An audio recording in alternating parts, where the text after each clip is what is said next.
Madam never take a bite. Tajo alone la Shia. Now the Vanega,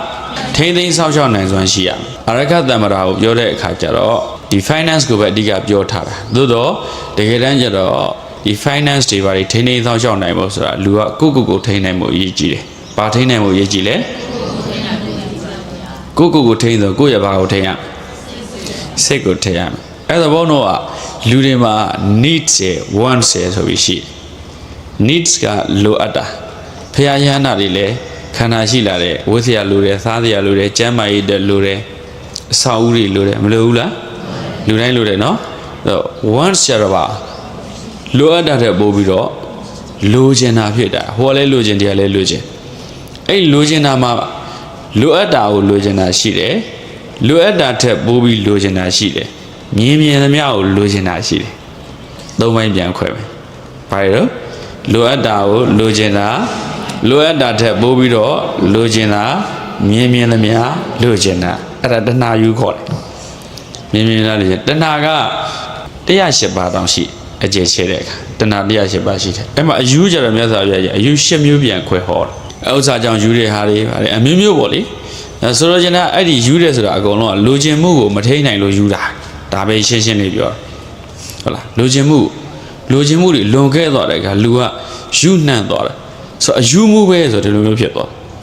Hono Piala, Madadu Sajame. Later in the Gabadi, Bani Jigger Boko, Digabama Piapito. Udo Gibaye Asa. She by Ma, Payama Pikin, Lubu at the Kuroa. Such a me shit. Join Legion Ochoa. Join Legion Malabadamia, Mudumi, Dulo Genedu, go to a Kauda. Now, Edare do a name de Amaya, Nebi dead, Sumari Nebi dead, Sumari nether meeting at Biova Mebo, as Sumari Nebi and Daurina Bogomares or Daurina dead. Daurina Male the Jami do the outer Nasanga than she did, Namuyari. The guy, you know, Jamu, the Fangaya, Hola, Jami and Bienam in Nasanga than she did. Jami the outer Namuyari. Now you don't have the town she did. Where they are Nana Idema, do you saw them, Hotel Canilu, not the Midi, Amia, no? Nasanga, the Machida, Mudi, Macau, and not the Midi. Other the Sajami Dadora car, Lumimpo in Namimida, the work quebia, Dami the one maybe I do a quebia. Elan Luria, the dance she galapid. Eddie Madame Sajami letaka, Nadiga do it than limit. Oma. Daurina Nabia, Lubi net, Lubi Nidia, Daurina Nabia, the yet. Daurina Nabia, Ludon Domazine, those are chocolate love she. And now she did that, Luriga, that she was away. I Nadira did Luria Medina. Down Juan Luria. Allow the dance she was. And a blow jar is not all. The Jamin don't that child young daughter is. Doji, do ye at that dang, then she ran she fit. And allow she was. And I'm Medina neighbor. Sigawa County Shilomu, Gan Gown, be a bongani, they count it. A little Kajara now, though the charm your dollar at the Jaminja dua, Nabi the Gilo dua, Ojoshina, not the media conclusion. Era do yet the Naga, Archie Doreka, Lubu, Yojalabi, not on a hecha, Pialong a hecha, no? Other Pialonga, Maja within a year, Janang a change Jawudi. Yojana, Bono, below the dog only with your. Ria drogama shidi ma julon that day. Julon 90 shidi, Ramamiwa, no? Kind haro. So, Bono Kona Dana Domu Yogere, Lugena Domu Yogere Baro, Luadago, Lugena. Luada te Bologena, Yemi and the Mia, Lugena. The Bono short chareka, reduced slow charm. Luada Lugena, the Bawajan. Ediaga, Lurainda, Eddie Luadago, Madoma Maswene, Sikudo, Jama Yiru, Ticket Dora sheeted. No, Asada need time at short channel, Jama Ticket Dora sheeted. The children can be Suraru, Sauna, Pshidalo Niraru, Era Gia, Yishima, Yijido, and Mother, Aroja Burma The gate, Chana Mujo Amuza, Jama in the Dindai. Majama in Ludiaga, Blau Chana, Chana, Yolomia. That's all. Jama Jiha, a count joy of movie. How you know? Jama Yavaro, a count joy of movie. The get Chana Zizra, Jama Kamu Yiji. Jama Yamagon, Beseo, the good Biobo, Damagong. That's all. Jama Ego took you Saipa, La Yiji. ကျမ်းမာရေးကူးဆိုင်ဖို့ဆိုတော့ဘာအရေးကြီးဆိုစားတာတောက်တာနေတာထိုင်တာကိုပုံစံကြနေဖို့လိုတယ်ဒါဘုံဘုံတို့မနေ့ဆိုရင်9နာရီဆိုထားပြီပုံမှန်ပဲ6နာရီမထုတ်ခင်အောင်ဆုံးစားပြီမနေ့က9နာရီထက်နောက်ကျလို့မရဘူးဘာဖြစ်လို့အဲ့ရထအတွင်းတနာရီအတွင်းမှာပဲထမင်းစားရတယ်အဲ့ဒါအစာရဲ့လိုအပ်ချက်အဲ့ဒီအဲ့ရထပြီး2နာရီ3နာရီနောက်ကျမှစားမယ်ဆိုရင်အုံနောက်ထိခိုက်စေတယ်အစာအိမ်ကိုသိပ္ပံပညာဆေးပညာပြောတယ်အစာအိမ်ကိုဒုတိယအုံနောက်လို့ပြောတယ်အစာအိမ်ကဘာလဲအစာအိမ်ထဲမှာရှိတဲ့ဥလန်းချောင်းထဲမှာရှိတဲ့ပိုးကောင်ရေတော့ကကမ္ဘာလူဦးရေရဲ့အစ1000ပိုးများတယ်စေသိပ္ပံပြောတာဒီခန္ဓာကိုယ်ထဲမှာပိုးကောင်တွေကြီးတယ်အဲ့ဒီပိုးကောင်တွေက immune system အတွက်ဘုန်းတို့ခန္ဓာကိုယ်ထဲမှာယောဂဗျာတွေလာရင်သူပြန်တိုက်ထုတ်တာစားတော့ပြောတယ်ပိုးမျိုး80လို့ပြောတယ်အရေအတွက်ကိုပြောတာမဟုတ်ဘူးပိုးတွေရဲ့ type ပေါ့နော် type of virus လို့ပြောမှာပေါ့ဆိုတော့ဘုန်းတို့တွေမှာရှိတဲ့ဇီဝပိုးမွားတွေအရေအတွက်တွေဒီအမျိုးအစားတွေ80လို့ပြောတယ်အဲ့ဒါဆိုတစ်မျိုးတစ်မျိုးဆိုအများကြီးရှိတယ် digestive system အတွက်အထောက်အကူပြုတွေဟာ immune system အတွက်အထောက်အကူပြုအဲ့ဒါအကုန်လုံးကပိုးတွေလို့ပြောတာဟုတ်လားဇီဝဖြစ်စဉ်ပေါ့အဲ့တော့ခန္ဓာကိုယ်ထဲမှာ biodiversity အဲ့ဒီမှာအစာအိမ်ကအစာပုံမှန်မစားဘူးအစာကိုစနစ်တကျမစားဘူးဆိုတာ ਨੇ ဒုတိယထိမှာအုံနောက်ဒါကြောင့်အစာအိမ်ကိုဒုတိယအုံနောက်လို့ပြောတာနောက်ခြေထောက်ကြတော့ခြေသလုံးကိုဒုတိယနှလုံးခြေသလုံးနဲ့နှလုံးဒီမှာရှိတယ်ဒုတိယနှလုံးခြေသလုံးဒါကြောင့်လမ်းလျှောက်ပေးရတယ်ဘုန်းတို့မနက်ကတနာရီအနည်းဆုံးလမ်းလျှောက်ပေးပြီအဲ့ကျမ်းမာရေးဆေးကုတရားမလို့တာအကောင်းဆုံးပဲဆေးကုနိုင်တာကိုကြွားမနေနဲ့ဆေးကုနိုင်တာကြွားတရားမဟုတ်ဘူးဟုတ်ရဲ့လားဒီလိုတို့ဘယ်နိုင်ငံသွားကူတာဘာညာအဲ့ဒါကြွားတရားမဟုတ်ဘူးယောဂထုလို့ကူနေရတာလေဆေးကုတရားမလို့ဘူးဆိုတာမှတဲကောင်းဆေးကုတရားမလို့ဘူးဆိုရင်တော့အစားအသောက်နေထိုင်ကိုဆင်ခြင်ရဒါဘုံဘုံတော့တရားပဲနော်ဓမ္မပရမမြတ်စွာဘုရားရှင်အာရောကြပရမလာပါတန်တုဋ္ဌိပရမတနံဒီလိုမျိုးပြောတယ်အာရောကြပရမလာပါကျမ်းမာခြင်းဟာအကောင်းဆုံးကြွယ်ဝမှုပဲကျမ်းမာတာတဲ့ပိုကောင်းတဲ့ကြွယ်ဝမှုဆိုတာမရှိဘူးလူကကျမ်းမာတာနဲ့စိတ်ကအလိုလိုကိုတက်ကြွနေရဲရင်အစာကိုနည်းနည်းစားအာရခပဲအာရခတံပရာဘုံ body structure ထိန်းထားတာလေဘုံအရက်က9ဘိတ်နဲ့9လက်မရှိအဲ့တော့ဘုံက140ပေါင်ရှိရချိန်ကြည့်140ဘုံလုံးဝဒီခန္ဓာကိုယ်ရဲ့အရက်အရှိနဲ့ပေါင်နဲ့လုံးဝကတိထိန်းထားတယ်အဲကြောင့်ဘုံကမပင်မမှုပေါ့ပါတော့လည်းရှိတယ်လူကလိုအပ်တာတဲ့ပိုပိန်းနေတော့လေခန္ဓာကိုယ် immune system အာမကောင်းလိုအပ်တာတဲ့ပိုပြီးဝနေတော့လေဝိတ်ချရတာတို့ body weight ကလို့ရတာဝိတ်ကလို့ရတာပင်ပန်းနေဒါကြောင့်ဘုံကဘာကိုကူးဆိုင်အစားအသောက်စားတဲ့ဟာကူးဆိုင်အရေးကြီးဆုံးကအစားအသောက်အရခမြတ်စွာဘုရားရှင်မတ္တညုတဇဗတ္တသမေအစားအသောက်ကိုအတိုင်းရှိသည်စားတယ်မြတ်စွာဘုရားရှင်ဂုဏ်တော်ဘယ်လောက်ရှိတော့ဂုဏ်တော်9ပါးတယ်ဟုတ်လားဂုဏ်တော်9ပါးအကျယ်ချက်တော့ဂုဏ်တော်အနန္တပေါ့အဲ့ဒါမှာဝိဇ္ဇာစရဏတမ္ပန္နဆိုတဲ့ဂုဏ်တော်မပါဘူးလားဘယ်နှခုမြောက်လဲ3ခုမြောက်နော်ဝိဇ္ဇာစရဏအဲ့မှာစရဏ35ပါဝိဇ္ဇာ3ပါဝိဇ္ဇာ10ပါစရဏ35ပါစရဏဆိုအလေးကျင့် good habits ကိုပြောတာအလေးကျင့်ကောင်15ခုအဲ့ဒါမှာမြတ်စွာဘုရားရှင်ရဲ့15ခုမြောက်အလေးကျင့်ကမတ္တညုတဇဗတ္တသမေမြတ်စွာဘုရားရှင်ကပါသူကဒီအစားအသောက်နဲ့ပတ်သက်လို့ဆိုရင်တဲ့ဘောဇနီမတ္တညုတာတဲ့အစားအသောက်ကိုအတိုင်းရှည်သိပြီးစားတယ်မြတ်စွာဘုရားအသက်80ရောက်တော့ဘိုက်မဆူဘူးတော်တော်ရေးကြည့်တယ်ညအိယာဝင်ကနေလမ်းမိနစ်40ရောက်အဲ့ဒါကမြတ်စွာဘုရားရှင် habitual process မှာတကယ်ကို good habits ဘုန်းတော်ဒါအရေးကြီးတယ် routine ပေါ့နေတဲ့ဘဝထဲမှာ good habits တွေကိုမှဘယ်လောက်ရှိလဲ physical အတွက်ရောဒီ mental အတွက်ရောဒါတွေလေ့ကျင့်ရအဲ့ဒီဟာကဘဝပဲအဲ့လိုမဟုတ်ဘဲနဲ့စားကျင်တာစားအိတ်ချင်သလိုအိတ်နေချင်သလိုနေအဲ့ဒါဘာမှတန်ဖိုးမရှိဘူးအဲ့ဒီလူတယောက်ရဲ့တန်ဖိုးသူ့ကိုကြည့်လိုက် body structure ဘိုင်းကိုကြည့်လိုက်အနေအထိုင်ပြောဆိုဘိုင်းကိုကြည့်စားတာတော့တာကြည့်နေစွန်းလည်းဘုံကတစ်ခါပြင်မယ်ထက်မယူမနှက်စားလည်းတစ်ခါပြင်မစားဘဲမနေဘူးတချို့မနှက်စားမစားဘူးနေတာနဲ့ပေါင်းစားအဲ့ဒါကအုံနောက်ကိုဖျက်ဆီးနေတယ်အဲ့တော့မနှက်စားသားတာကျန်းမာရေးအတွက်အရေးကြီးတယ်ညသာမစားနဲ့ညသာမစားတာ digestive system အတွက်အများကြီးလုပ်ဖြစ်တယ်နေ့လည်သာစားဒါကြောင့်မြတ်စွာဘုရားရှင်12နာရီရဲ့အထက်ပိုင်းရွယ်စားကြရင်12နာရီရဲ့ဒီအောက်ဘက်ကိုမစားဘဲနေတာကျန်းမာရေးအတွက်အများကြီးထောက်ကူပြုလို့ဟုတ်လားဒါတော့မစားဘဲမနေနိုင်ဘူးဆိုတော့ညနေသားကြတော့ပေါ့ပါ soft food ပေါ့ပါစား heavy food သွားမစားနဲ့အဲကြောင့်ဘုန်းတော်အဲ့အချိန်မှာခေါက်ဆွဲတွေအစီအိမ်ပါတဲ့ဟာတွေအများကြီးစားလိုက်တဲ့ကညအိတ်လိုက်ရောကာမဂုဏ်အာရုံတွေပိုးများတယ်မနဲ့အိတ်ရထားကြတော့မလန်းဆန်းဘူးဟောညအိတ်ရဝင်ပြီးစနစ်ကျော်3နာရီ2နာရီ3နာရီလောက်ကျတော့အိမ်သာတက်ချင်တယ်လူပြတော့အေးပြတ်သွား daily life routine မှာတေးသေးချာချာပြင်ဆင်ထားဘယ်ချိန်အိတ်မယ်ဘယ်ချိန်ထမယ်ဘယ်လောက်စားမယ်အဲ့ဒါကဘဝရဲ့ smart ကြတဲ့ lifestyle ပဲသဘောပေါက်တယ်နော်တက္ကသိုလ်တွေကသင်မှာမဟုတ်ဘူးကိုယ်တိုင်စနစ်တကျလေ့ကျင့်ရတာဒါကြောင့် ဂုံတော်လို့ပြောလိုက်တယ်ဆိုတာအရေးချင်းတွေကိုပြောတာမြတ်စွာဘုရားရင်ဂုံတော်ကိုးပါးထဲမှာဝိဇ္ဇာသနတမ္မနာမှာစရဏ15ပါးထဲမှာအစားအသောက်ကိုအတိုင်းရှိတိစားတယ်ဆိုတဲ့ဟာကကျမ်းမာရေးအတွက်အလွန်ရေးကြီးတယ်အစားအသောက်စားတဲ့ရည်ရွယ်ချက်ကဘာအတွက်စားကြင်လို့ပါအောင်ဆွေးနွေးကြည့်အောင်အစားအသောက်စားတာဘာအတွက်စားခွန်အားဖြစ်ဖို့စားတာနော်ခန္ဓာအတွက်ထောက်ပံ့ဖြစ်ဖို့စားတာအစားအသောက်စားတဲ့ရည်ရွယ်ချက်ကဘာကြောင့်အစားအသောက်စားဩဘုရားကတော့ပြောတယ်အစားအသောက်စားတာတဲ့ယောဂကုတာပါတဲ့ဇိကိစ္စပရမယောဂတဲ့ယောဂတကယောဂတွေမှာဆာလောင်တဲ့ယောဂအဆိုးဆုံးပဲတဲ့စားပေးနေရတာအဲ့ဒါယောဂကုနေရတာဟုတ်လားဘုံဘုံရဲ့ခန္ဓာကိုယ်နေတဲ့ယောဂအနည်းဆုံး2ကျင်းနေ3ကျင်းမကုမနေရကုပေးနေရေများများတော့တယ်ဘာဖြစ်လို့တော့အဆာလောင်တဲ့ယောဂခန္ဓာကိုယ်မှာရေဓာတ်က80%ရှိရေဓာတ်ဆိုအရည်ဓာတ်တွေကြီးတယ်မဟုတ် organic အစိတ်ပိုင်းတွေကိုအကုန်လုံးစုစည်းပေးထားတဲ့အာဘောဓာတ်ဆို organize လုပ်ပေးတာဒီ cell တွေပြိုကွဲမသွားအောင် cell တွေ balance မသွားအောင်ဒါကြောင့်ရေများများတော့ပဲအသားရည်ဆူပြေးတာတွေဘုံပြောချင်တယ်အာရခဆိုတာဒီမှာစီးပွားရေးကိုစောင့်ကြောက်ဖို့အတွက်အရေးကြီးဆုံးကကျန်းမာရေးပဲကျန်းမာရေးမကောင်းရင်ရှားထားသမျှအကုန်ကုန်တော့စိတ်ဓာတ်တွေမှာကြပြီးလူကလေအေးစဉ်းစားကြည့်ပေါ့ကျန်းမာရေးမကောင်းတဲ့အနေနဲ့တစ်နှစ်လောက်နေကြည့်တယ်မှာစေုံပေါ်မှာနေကြည့်တယ်မှာစဉ်းစားဘူးလားဒီကနေ့စဉ်းစားဘူးလားစဉ်းစားဘူးလားအနာယောဂါတွေနဲ့လေ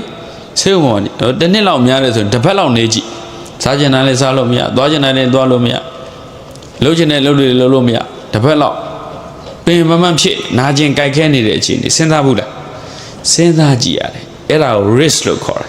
်ဒီ risk တွေလာရင်ဘယ်လိုမျိုးကြော်မလဲဘုန်းတော်ဘဝအမြဲတမ်း challenges တွေရှိအဲ့ဒီအတွက်ဘုန်းတော်ပြင်ဆင်တာဒါကြောင့်ဘုန်းတော်ကိုတာကိုအရင်လုံး security ဖြစ်ဖို့လိုတယ်ဒါကြောင့်အာရခကိုစောင့်ရှောက်ထားရတယ်အဲကြောင့်ဘုန်းတော်စောင့်ရှောက်မှုကိုအကျဉ်းချုပ်မယ်စီးပွားရေးနဲ့ပတ်သက်ပြီးတော့စောင့်ရှောက်ပါ needs နဲ့ wants ကွဲပါစေအဲ့ဒီမှာပြန်ခွင့်ရင်3ခုနော်လိုအပ်တဲ့ဟာကိုလိုချင်တာရယ်လိုအပ်တာထက်ပိုလိုချင်တာရယ်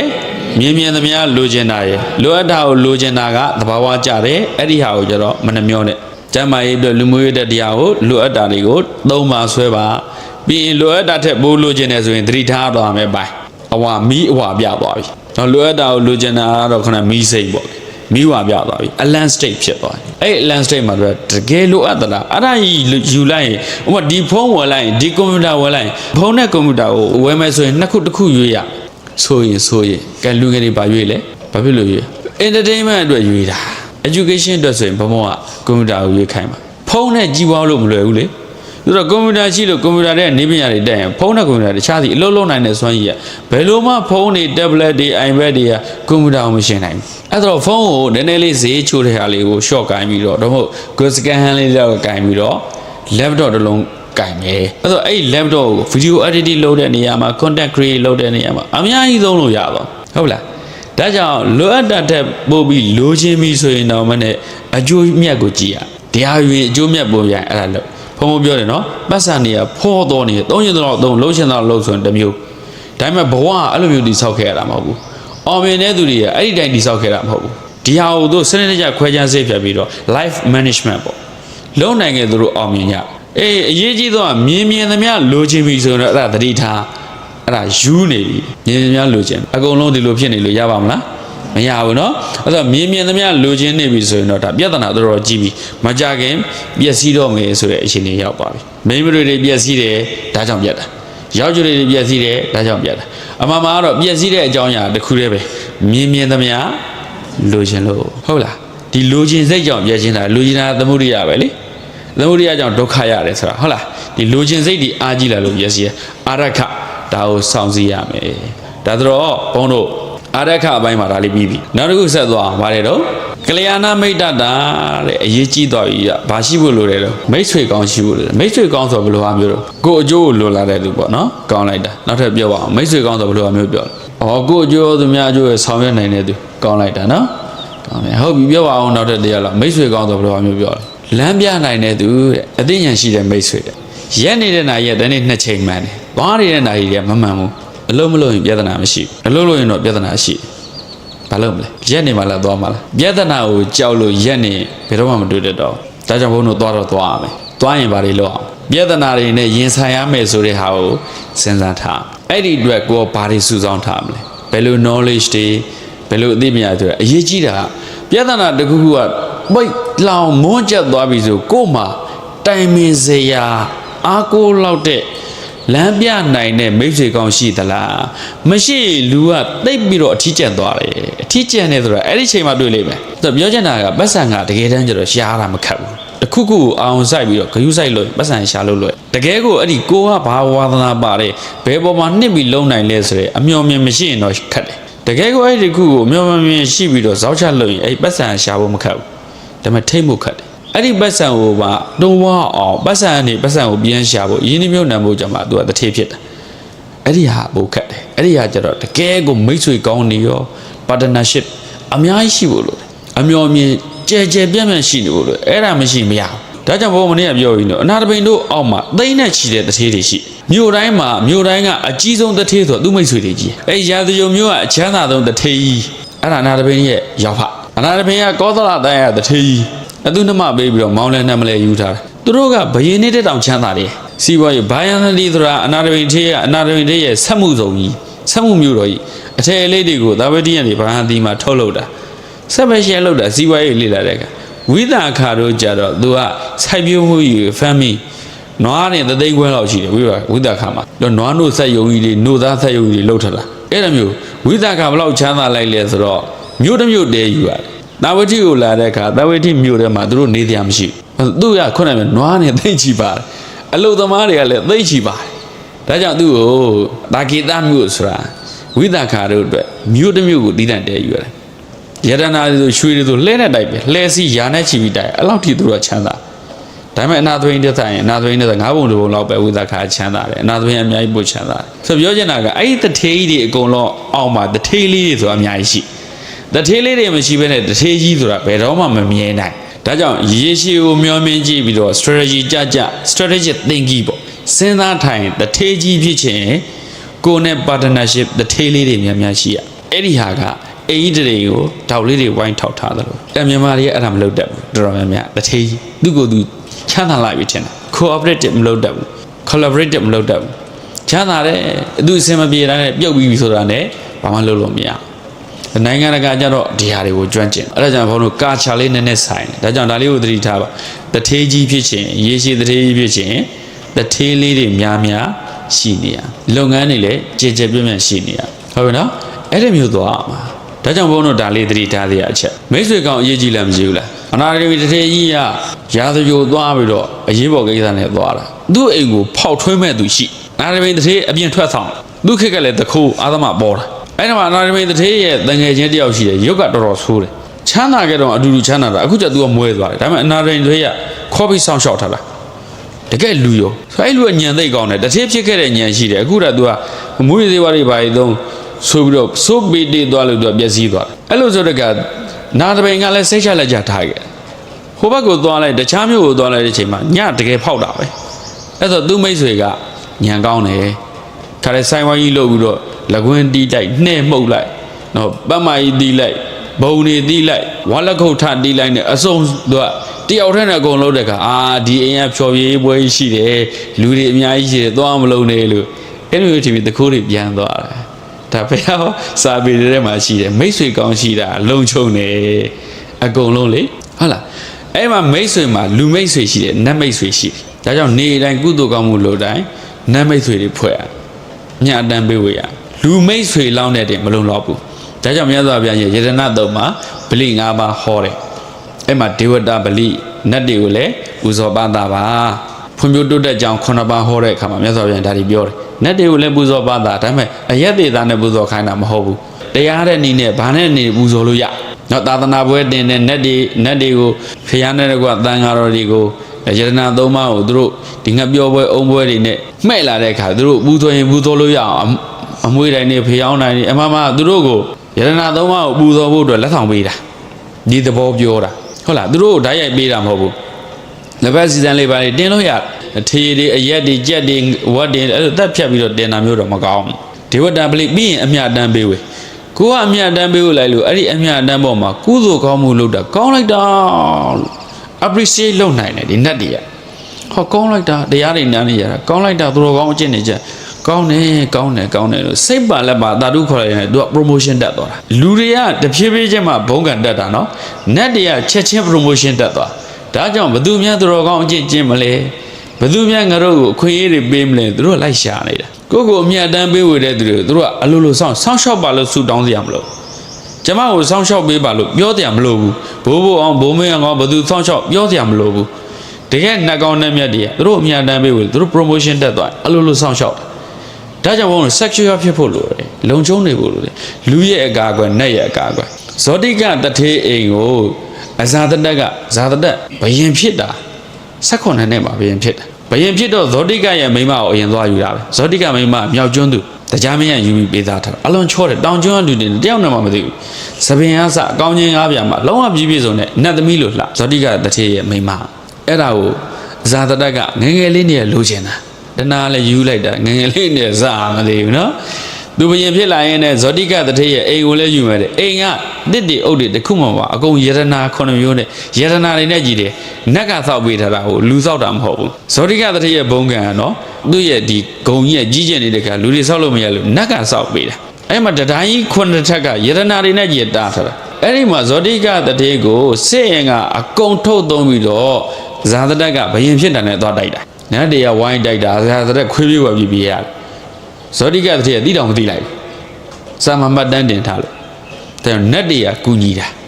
ဟေ့သူတထေးကိုလာမထိနဲ့ဆိုပြီးတော့သူကစစ်တဲ့ရင်က1000လောက်ပြရတယ်ဒီက3သိန်းလောက်ပြလိုက်တာဇာတတက်ပြန်ပြေးရတယ်နော်ပြန်ပြေးတဲ့အခါကျတော့ဘယ်ရောက်သွားတော့ဆိုတော့ဇောတိကတထေးကအဲ့ဘယ်ရောက်နေဖះနန်ရောက်နေဖះစီတရားနာဇာတတက်ကဝင်ကြည့်လိုက်တော့အော်မာတထေးငါသူ့အိမ်သွားတိုင်းနဲ့တော်တိတော့မသိဘူးဖះနာလာတရားနာတယ်အဲ့ဒါတတိကျွန်တော်ခမရစည်းစိမ်တွေသိမ်းတော့မယ်ပြည်သူအစိုးရဘာသာနဲ့သိမ်းတော့မယ်ပွင့်လင်းပြောပါတယ်အဲ့ဒါတွေသူသိမ်းမယ်ဇောတိကတည်းကသိမ်းလို့ရပါတယ်လောလောဆယ်သိမ်းဖို့ခဏထားလက်မှာတွေ့တတိယလက်စွပ်10ခွန်းတောင်ဝတ်ထားတယ်တချောင်းရင်းစီကိုလက်စွပ်တကွန်းစီဝတ်ထားအဲ့ဒီလက်စွပ်တွေကိုချွတ်ကြည့်ပါအောင်တဲ့ဇောတိကတည်းကဒီလက်စွပ်တွေကိုယူကြည့်ပါအောင်တဲ့ဇာတတက်ကအလွန်အားကောင်းတယ်ဒီဇာတတက်ကလည်းဇောတိကတည်းရဲ့လက်စွပ်တွေကိုဖင်ထိုင်းဆွဲတာမကြွဘူးဇောတိကတည်းကမင်းဒီလောက်လိုချင်ရော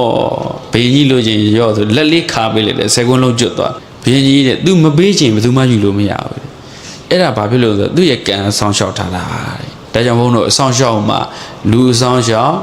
နတ်အဆောင်လျှောက်ကံအဆောင်လျှောက်ဥစ္စာဆိုတာကံပေးတော့ရဒါကြောင့်ကံကောင်းနေနဲ့အမြဲတမ်း routine လုပ်ထားအကောင်းဆုံးအဆောင်လျှောက်ဟာကံပဲဟုတ်လားကံသာလျင်ကိုယ်ပိုင်ဥစ္စာဒါကြောင့်ကံကောင်းနေနဲ့နေစဉ်ကုသိုလ်ကောင်းမှုတွေပြုဒါနသီလဘာဝနာမပြင်းနဲ့တပည့်တော်တို့ကဗျာတထေးတော်လုံးနေတာတပည့်တော်တို့အလိုသမားတွေကိုဝန်ထမ်းတွေဘယ်လိုလွယ်မလဲဆိုတော့ဖုံးပြောပေါ်ပဲသစ်ပင်လေးတွေအောင်လမ်းလျှောက်နေလေးလေးတိုင်ဤတန်ရှင်းတော်လေးနဲ့ဘုရားအပူတော်ပါ၏သစ်ပင်လေးစိမ့်ဆိုဤစိမ့်လန်းတော့သစ်ပင်လေးနဲ့ဘုရားအပူတော်ပါ၏ပန်းလေးတွေပွင့်ဤပန်းလေးတွေဘုရားအပူတော်ခူးเสียမလို့ဘူးစေတနာပဲစေတနာဟံဘိက္ခွေကံမ္မောရမိရေတော်ကတ်တာပတ်စံကုန်လားမကုန်လျက်သစ်မီလေးဖွင့်ပြီးတော့ဘုရားကတ်လိုက်တာပတ်စံကုန်လားတဘုံရောက်ခြင်းဘုရားရှိခိုးပြီးဟိုတည်းမှာဘုရားရှိခိုးဒီမှာဘုရားရှိခိုးပြီးပတ်စံကုန်လားအေးကုသိုလ်ကောင်းမှုကံကောင်းဆိုတာဉာဏ်ရှိဖို့ပဲအရေးကြီးတယ်ဉာဏ်ရှိတဲ့သူကတာမန်လူထက်ပိုပြီးတော့ကုသိုလ်ကောင်းမှုပိုပြီးတော့အခွင့်အရေးပိုမြင်တတ်တယ် opportunity ခေါ်တာဟုတ်ပြီနော်ဒါကြောင့်ဘုံပြောတာပတ်စံမကုန်ဘူးနော်ကုသိုလ်နေတိုင်းတိုးမနေဘူးလားအဲ့ဒါလေးတွေကိုလုံးအေးအဝဂန်ဒီပြန်စဉ်းစားငါကနေ့ကုသိုလ်ကောင်းမှုတွေဘယ်လောက်လုပ်ခဲ့ပြီဘာမှမလုပ်ရသေးရင်ရေတော်ထကတ်လက်စစ်မီလေးခဏဖွင့်အေးမီလျက်တင်မီနဲ့ဘုရားပူဇော်ပါ၏ဟုတ်လားအဲ့လိုလုပ်တတ်ရတယ်ဟာဘုံတို့လမ်းမှာလျက်စစ်မီတွေထွန်းတယ်အေးလျက်စစ်မီတွေဘုရားပူဇော်ပါ၏အဲကွန်းဖွင့်ထိုင်အဲကွန်းလိန်နဲ့ပူဇော်ပါ၏လွယ်လိုက်တ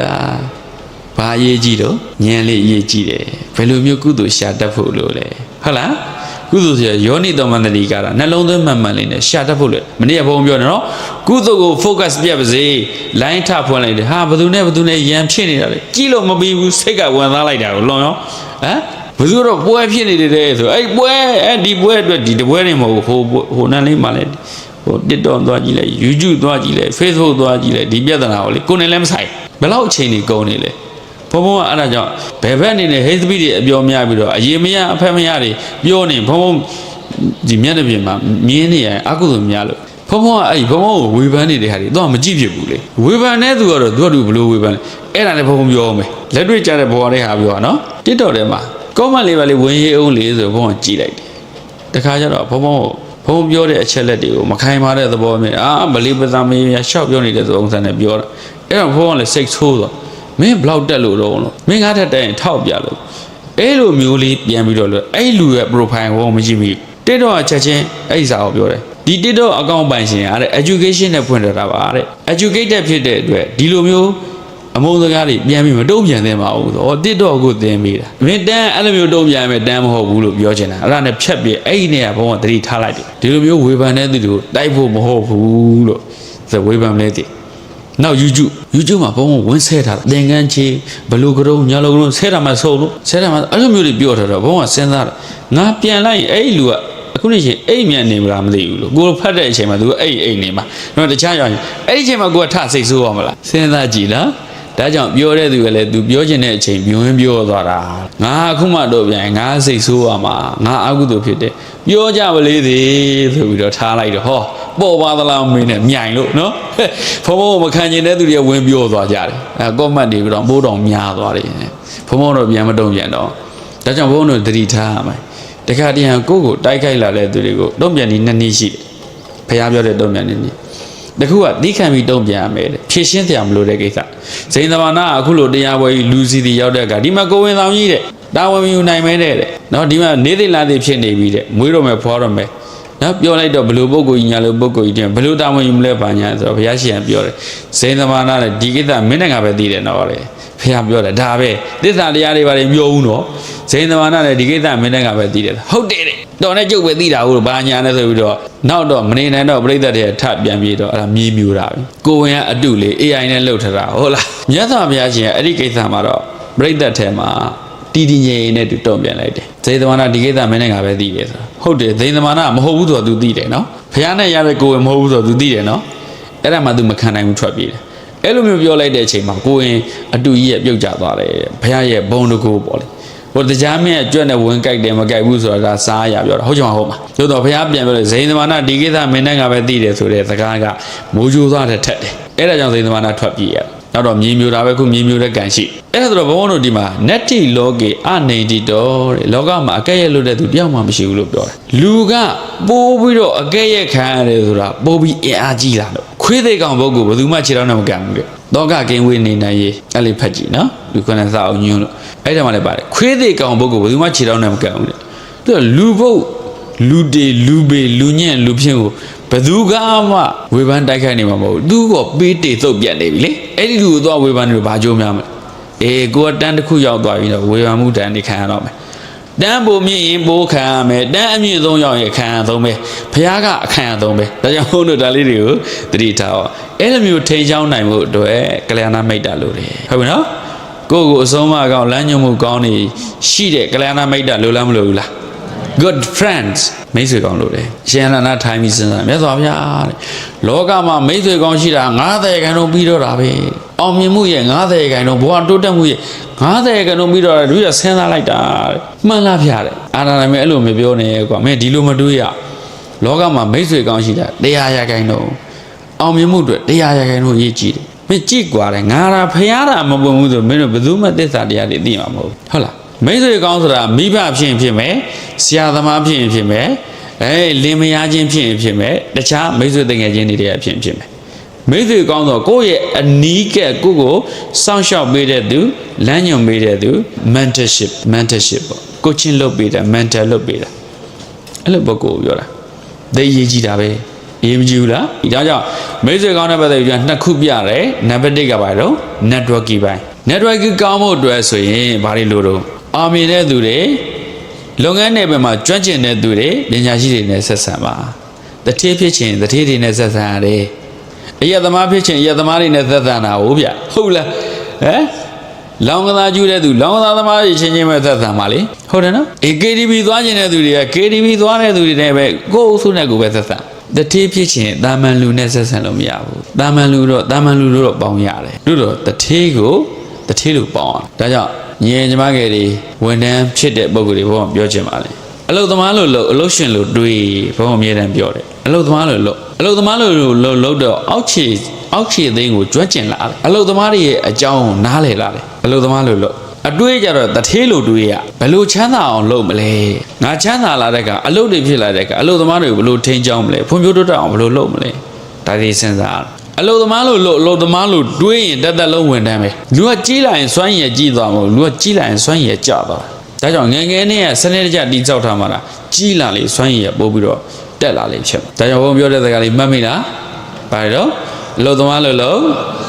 ့တထေးလို့တွေးလုပ်ငန်းရှင်လို့တွေးရအဲ့ဒါလုပ်ငန်းရှင်တေချာပေါက်ဖြစ်ပါဒီဘက်ကဦးမျိုးသိန်းတို့မန္တလေးကမျိုးသိန်းဆိုအကုန်သိယူဒီဥက္ကမဝင်းတို့အလုပ်သမားတွေယူဒီဥက္ကမဝင်းဆိုထန်းသမားထန်းတုံးတဲ့အချိန်လေးကားလိုက်ရတာကိုဦးမျိုးသိန်းတို့ဆိုသူများစီမှာဈေးရောက်တာလေဈေးရောက်တာသဘောကျသူ့လုပ်ငန်းရှင်ဖြစ်ထင်တော့တာလုပ်ငန်းရှင်ရတဲ့ကအဲ့မှာလုပ်ငန်းရှင်သဘောကျလို့ထုတ်လိုက်တာအဲ့ထုတ်လိုက်မှသူကြီးပွားတာတခါတည်းရကြတော့လေ risk ယူရတယ်ကိုယ်အခက်အခဲအကျက်တဲ့ဘလို့မှလှုပ်မရတဲ့အခုဆိုတဲ့စိန်ခေါ်မှုကြီးကကိုယ်ဖွံ့ဖြိုးတိုးတက်မှုကိုဆန်းတာကြိုတင်ပြီးတော့စနစ်တကျလေ့ကျင့်ထားတဲ့သူတွေအတွက်ကတော့ဘိုးကောင်းတဲ့အခွင့်အလမ်းတစ်ခုပေါ်လာတာပါဒါကြောင့်အခက်အခဲတွေ့ရင်ငါအောင်မြင်မှုတစ်ခုအတွက်စမ်းသပ်မှုတစ်ခုပဲလို့တွေးပါအလုပ်သမားလို့လုပ်ငန်းရှင်လို့တွေးတထေးလို့တွေးအလုပ်သမားလို့လုပ်ပြီးအလုပ်သမားလို့တွေးနေတသက်လုံးအလုပ်သမားပဲဖြစ်မှာဒါပေမဲ့အလုပ်ရှင်လို့တွေးတော့အလုပ်ရှင်လို့စားခိုင်းတာဝယ်ခိုင်းတာမဟုတ်ဘူးဒီနေ့ကလကလေးနည်းနည်းရတာနဲ့ဖုံကောင်းကိုင်းရင်နဲ့ luxury brand တွေသုံးရင်နဲ့အဝတ်အစားတွေကိုဟာလဲမပြီးနိုင်မသိနိုင်ဘူးဝယ်ချင်တယ်ဒါကြောင့်ဘုန်းပြောတယ်ဘုန်းတို့ငယ်ငယ်တုန်းကဒီမတ်ရှလာထဲမှာဘုန်းတို့ရွာဘုရားပွဲရှိတယ်အဲဒီဘုရားပွဲဆိုရင်ဒီနေ့အင်ကြီးရရင်နောက်နှစ်ပစိုးဒီနှစ်မှာဒီနှစ်လုံးနေမှာနော်အင်ကြီးအကောင့်တစ်ထဲပစိုးတစ်ထဲဒါပဲအမေတို့ဖေတို့ကရှင်လောင်းလဲမလားတဲ့ကိုရင်ဝတ်တက်ကရှင်လောင်းလဲမလားတဲ့လက်ပတ်နာယူမလားတဲ့ရှင်လောင်းလဲပိုးကုန်ပါလေကိုလည်းငယ်ငယ်လေးနဲ့စီဝါကြီးတွေတွေ့တတ်တယ်လက်ပတ်နာယူပဲယူမှာလို့ကျူအန်ကျူလက်ပတ်နာယူပထမဆုံးပတ်ဖို့တာရှင်လောင်းလဲတာနဲ့လဲထားတာဟမ်ရှင်လောင်းလဲတဲ့ကုန်ကြသေးနဲ့လဲထား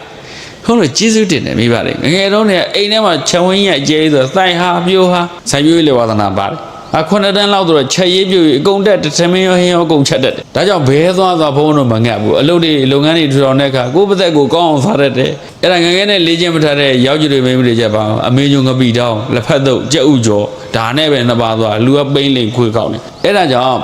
life skill တွေကအရေးကြီးတယ်ချက်တာပြုတ်တာသားတာတောက်တာလျှော်တာဖွတ်တာဟောသင်္ကန်းလျှော်တယ်ရေချိုးတဲ့သလားထဲမှာရေချိုးချလိုက်တယ်စပ်ပြမှုနဲ့သိမ့်ထားတယ်ရေလည်းအကုန်သက်သာတယ်သင်္ကန်းလည်းသိမ့်ပြဖြစ်သွားတယ်ပြီးတဲ့အခါခန္ဓာလေးပုတ်လျှော်ပြီးတော့လှမ်းလိုက်တယ်ပြီးသွားချင်းကုန်လည်းသက်သာသွားရေကုန်လည်းသက်သာသွားထုံးမတို့အကုန်စဉ်းစားဒကာဓမ္မတွေလူတွေရတယ်သူတို့ကလောဘတကြီးလေရေတွေတိတ်နှမျောတာပဲတကယ်ပြောတာဒီလိုကြီးငှဲ့ထားတာဘုံကမကြိုက်ဘာဖြစ်လို့ဒီရေဘုံမတော့ရင်သွန်းပြစ်မှာအာနာလို့တော့ရင်လည်းကိုကသိပဲသွားနေရမှာဟုတ်လားအလုတ်ကလောအောင်မို့အဲ့ဒါပဲဖြစ်နေတယ်ပဲနော်အဲ့ကြောင့်ဘုံတို့ဒီတရားလေးဆိုလည်းအများကြီးဘဲကုန်မလဲဗျဘုံကတန်ကုန်တော့ပဲဘယ်သူသက်တော့သွန်းပြစ်မှာနှမျောစရာကြီးချွေတာစုဆောင်တထေးလောင်းလူတွေကချွေတာစုဆောင်ပြီးမှကြီးပွားသွားတဲ့လူ The richest man in Vivilo ဖတ်ဖို့တယ်နော်ဖတ်ဖို့တယ်ဖြစ်ပြီလားတထေးမဖြစ်ဘူးအစမတနေသူပြီးတော့ကဲနော်ဟိုလိုမှမစုတယ်ဒါကြောင့်မို့လို့ချမ်းသာတဲ့သူတွေအကုန်လုံးကအသုံးပြုံးမကြည့်လို့ဇူကာဘတ်ဝစ်စုံခဲရအောက်ကကာကီအောင်ပေါင်းပြီး6စုံရှိတယ်ဒါဘာပြောအင်ကြီးကိုအယောင်ရွေးဖို့အချိန်မရလို့လေခဲအောင်တစ်မျိုးပဲဝတ်အောက်ကပေါင်းပြီးကာကီအောင်မဆိုဘူးနော်ဘုံဘုံကတစ်နှစ်လုံးဆိုရင်သင်္ကန်း300လောက်ပဲလှူတာသင်္ကန်းတွေလှူကြလှူတယ်ပြန်လှူတာပဲတချို့ကလည်းသိတယ်ချက်ချင်းကိုဝခိုင်းတာအဲ့ဒါမျိုးကြတယ်ဘုံဘုံဟိုပြန်လှူတာဘုံကုသိုလ်ရတယ်တခြားအသုံးလို့တဲ့သူတွေဘုံဘုံသင်္ကန်းကောင်းရတယ်ဆိုသင်္ကန်းကောင်း2ဆုံလောက်ဆိုတော့ပြီပေါ့ဒီမှာခုဒါ3သိန်းခွဲတဲ့လောက်ပဲရှိတာသင်္ကန်းအကောင်းတော့မဟုတ်ပါ9သိန်း10သိန်းနဲ့ရှိတယ်ဘုံဘုံဒီမှာပြန်လှူပြစ်ဒါ2ဆုံလောက်တော့တကယ်ပွဲကြီးတွေဘာကြီးတွေသုံးဖို့ဆိုခြံတာရှိအဲ့တော့တိတ်မသုံးမြင်ဘာလို့ရှောတာပြင်းလို့လျှော်ပြီးတော့မီးအိုးထိုးမှာမဟုတ်ရင်သူကအဲ့ဒီဟာဈေးကြီးမှန်းလည်းမသိတာအဲ့ဒါဘုံဘာပြောချင်လဲဈေးကြီးတဲ့ပြည်သေးတွေရှိတာထိမ့်သိရတာတာဝန်ကြီးတယ်ဟုတ်လားဟိုကောင်တွေပေါ့ပေါ့လေးနေတာတို့ကကြွားတာဟုတ်တို့မြန်မာလူမျိုးကလေအကြွားအတန်နဲ့အစားအတန်နဲ့အလောက်ကြတော့ပြင်းတယ်အမျော်မြင်မရှိဘူးမွဲတာနဲ့တောင်နေတယ်ဒါကြောင့်ဘုံတို့အဲ့ဒီအတွေးခေါ်တွေမပြောင်းသေးသေးဘယ်တော့မှတထေးမဖြစ်ဘူးလို့မှတ်ပါဘောပေါ့လားချမ်းသာသွားတဲ့ပုံကိုယ်တွေအကုန်လုံးဘုံပြောတဲ့စီကန်းတွေသူတို့ကအဲ့တိုင်းလိုက်နာကြဘုံပြောတဲ့စီကန်းမဟုတ်ဘူးသူတို့နေတဲ့စီကန်းကိုဘုံကပြန်ပြောပြဟုတ်လားအဲ့ဆိုအသုံးပြုံးခွဲရတယ်အသုံးပြုံးခွဲရတယ်ချွေတာစုဆောင်တထေးလောင်လူကတည်းချွေချေတာစုဆောင်နေတတ်တဲ့အခါကျတော့ကိုယ်မှစုပြီးဆောင်မိတာရှိတခုခုဆိုရင်အခြေအနေကိုအရေးပေါ်အစင်းသင်းဖြစ်တယ်ဖွံ့ဖြိုးတိုးတက်အောင်လုပ်လာရှိတော့လူကကိုယ့်ကို confidence ဖြစ်သွားဟာငါစုဆောင်တော့တာရှိတယ်သိသိထတာရှိတယ်ကိုယ့်လက်ထက်မှာဘာမှမရှိဘယ်သွားချီရပါချီရင်ဘလောက်ချစ်တဲ့သူဖြစ်ဘလောက်ခင်တဲ့သူဖြစ်ပတ်စံချီရင်မချစ်တော့ဘူးဟဲ့လားဘလောက်ခင်ဘလောက်ချစ်ပတ်စံချီရင်မချစ်တော့အဲ့ဒါဘုန်းတို့ဘုန်းကြီးရောလူရောတူပဲဒါကြောင့်ပတ်စံမချီရရင်အကောင်းဆုံးပဲမြတ်စွာဘုရားအာနကြဒုက္ခတဲ့အကျွေးကင်းတာအချမ်းသာဆုံးပဲတဲ့ဒုက္ခလေးပါတယ်မှာနော် အကျွေးကင်းဖို့ဆိုကိုယ်ပတ်သက်ရှိမှရမှာဟုတ်ကိုယ်ပတ်သက်ရှိဖို့ဆိုတာသူ့ဆောင်ထားတယ်စီးကုတ်ခိုင်းတာမဟုတ်ဘူးနော်မိတ်ဆွေရှိဖို့ဒါအတားကြီးကတ်သေးနှဲပြန်ရင်လည်းမိတ်ဆွေမရှိဘူးမိတ်ဆွေဆိုတာကလည်းအဲ့လိုပေးမှကျွေးမှပေးတဲ့နေရာပေးတကားခံတဲ့နေရာခံကျွေးတဲ့နေရာကျွေးအဲ့ဒါဒါနဖြစ်တယ်နော်ဒါနလည်းဖြစ်တယ်မိတ်ဆွေလည်းရအဲ့လိုမဟုတ်ပါနဲ့တအားကြီးကိုစီးကုတ်ကော်ဒီယာကတ်သေးနေသူများဟာကြတော့ဗဖျက်နေဖျက်နေသာကိုကရှင်းမဲ့အခါကျတော့ပတ်သက်အိတ်ကဇင်းနဲ့ညှိနေတာလို့မေ့ကြံခဲ့တာလို့နဲ့မထွက်ဘူးတခါတော့ရမှာပေါ့အသုံးလေးကကြတော့ဟိုကောင်းလဲသွားပြီအဲဒီကနောက်သူ့ဘယ်မှမခေါ်ကြတော့အဲ့လိုလူကိုငွေချေးမလားငွေချေးတော့လည်းပြန်တော့လက်ပေါက်ကကတ်လိုက်တာတရားကို10ကလောက်ခွဲပြီးပေးတယ်10နဲ့မပြီးသူ့ပတ်သက်နေရှိနေတယ်သိတယ်အဲ့ဒါဆိုတော့ဘုန်းတို့လူထဲမှာအဲ့ဒါအရေးကြီးပါတယ်လူလောကမှာဂိုင်းဟုတ်ပြီဆက်သွားအောင် networking ကိုအောင်မြင်မှုကိုပေးနိုင်တဲ့လမ်းညွှန်နိုင်တဲ့အကြံဉာဏ်ကောင်းတွေပေးနိုင်တဲ့ပညာရှိတွေနဲ့ပေါင်းပါတတိဖြစ်ရှင်တတိတွေနဲ့ပေါင်းပညာရှင်တရားလို့ရည်တည်ခြင်းပညာရှင်ဖြစ်တဲ့လူတွေနဲ့ပေါင်းအဲ့လူတွေမှမင်းတို့ရှားမသွေးတွေဘူးဆိုအောင်မြင်မှုလမ်းကြောင်းကဘောကမပေါ်သေးဘူးလမ်းပြောင်းနေတယ်တဲ့လူငယ်တွေလမ်းပြောင်းမနေဘူးလားလမ်းကပြောင်းတာမဟုတ်ဘူးရှားကိုမရှားတာလမ်းရှားကိုမရှားတာမဟုတ်တဲ့လမ်းတွေလျှောက်သွားနေတာလေဒါကြောင့်ဘုန်းတော်ကငငယ်လေးနဲ့အောင်မြင်မှုကိုစာလောင်းဘယ်ချင်းနေမျိုးအောင်မြင်နေတာအဲ့အတွက်ဘုန်းတော်လမ်းအမျိုးစုံလျှောက်ခဲ့တယ်အမျိုးစုံလျှောက်တဲ့အတွက်လေအတွေ့အကြုံတွေအများကြီးရှိတယ်ဘဝမှာနောက်တော့အရေးကြီးဆုံး experience ဖြစ် experience makes perfect အတွေ့အကြုံကလူကိုပြည့်စုံစေတယ်ခုနမိတ်ဆွေတွေကလည်းအတွေ့အကြုံလိုတယ်အပေါင်းအသင်းကောင်းတွေဆိုလည်းအတွေ့အကြုံလိုတယ်ဒါကြောင့်အရေးကြီး networking နိုင်ငံတကာကဒါကိုကောင်းကောင်းသိတယ်အလုပ်အကြီးတွေမှာ network နဲ့ပဲသွားတာ networking system ဘယ်လောက်ကောင်းတယ်လဲဆိုတာကိုကြည့်ပြီးတော့အဲ့ဒီဖွဲ့စည်းဘယ်လောက်ခိုင်ပါလဲဘုံခုနပြောတယ်နော် networking ဆိုတာအခုခေတ်မှာအင်္ဂလိပ်လိုသုံးတာအနာတပိန်တစ်ထေးအောင်မှာတစ်ထေးပေါင်းသိန်းကြီးရှိတယ်အဲ့ဒါလိုပဲဘုရားလက်ထက်ကတစ်ထေးတွေကသူတို့အောင်မှာတစ်ထေးတွေအများကြီးထားတာဟုတ်လားဒါကြောင့်တထေးကြီးအောင်မှာတထေးလေးတွေအများကြီးရှိတယ်အဲ့ဒါ networking ပဲရာဇကြိုအကုန်ရောက်သွားတယ်ဆိုရင်မိတ်ဆွေအနေနဲ့သွားတာဟိုရောက်ရင်လှဲပေါ်ချတယ်ရမလို့ဘူးသူကတို့ကိုရောင်နဲ့သွင်းဇေဝကသူတို့ကတို့ဖောက်နောက်နေ့ပြန်လာပတ်သက်ဒီဘက်သူကတို့ကောက်ပြီးမှပြန်ဘန်းနေလွှဲပေးဟိုရောက်တော့လေသူကသူ့အလုပ်သမားတွေကအဲ့တိုင်းပဲရာဇကြိုတထေးကတာဝတိလာဆိုရင်အေးစေဒုနတ်နေပြီးတော့မိတ်ဆွေတွေစီပွားရေးစကားပြောleadership role မှာပဲစကားပြောတယ်အလုံးမလုပ်တော့ဘူးအဲ့ဒါဒီဘက်ကရာဇကြိုကဂုံတွေကိုတာဝတိမှာအနာသမီးသေးရဲ့အလုပ်သမားတွေကဖြန့်ရောင်းတဲ့ရှိရောင်းဟာလွယ်လိုက်တာသူတို့မှလေ network တိဆောက်ထားတာဒါကြောင့်တကယ်ကိုအရေးကြီးဆုံး economy မှာဒီ network တိဆောက်နေတိုင်းမရအောင်ဒါကြောင့်အဲ့ network မှာဘာတွေရှိရလဲလုပ်ငန်းဆိုင်ရာကျွမ်းကျင်တဲ့ technician ပညာရှင်တွေရှိရမယ်အရန်ဉာဏ်ပေးနိုင်တဲ့ counselor ကောင်းတွေရှိရမယ်တကယ်ကိုစီးပွားရေးဘက်ကဆရာကြတဲ့ပုံကိုယ်တွေရှိရမယ်ဟုတ်လားဈေးကွက်ကိုမြင်နိုင်တဲ့လူတွေရှိရမယ်ဒီနေ့ဆိုအများကြီးအဲ့ဒီဟာတွေနဲ့ network တိဆောက်ထားရမယ်ကလျာဏမိတ်တာလို့ဘုရားကလုံးနဲ့ပြောလိုက်တယ်နေပဲချဲ့လိုက်တော့ networking system တစ်ခုလုံးပေါ်သွားလိမ့်မယ်ဟုတ်ပြီနော်လင်းနေချိတ်ပြီးသွားပြီဆိုရင်တော့ရောင်းရတယ်လည်းလွယ်တယ်ချရတယ်လည်းလွယ်ကုန်ချမ်းရှာရတာလည်းမခက်ဘူးဒီလိုမျိုးဖြစ်တယ်ကုန်ချမ်းဘယ်ရရမလဲမင်းတွေကကုန်ချမ်းစုထားလိုက်ကွာကုန်ကြော finish product ဒီကနေဘယ်တော့ပို့လဲဟာဒီလိုမျိုးသွားတာဟဲ့ network ဟုတ်ပြီနော်ဘုရားပြောခဲ့တာလုံးဝပြည့်စုံတယ်ပေါ့ဗျာနော်ဒါနောက်တစ်ခုက mentorship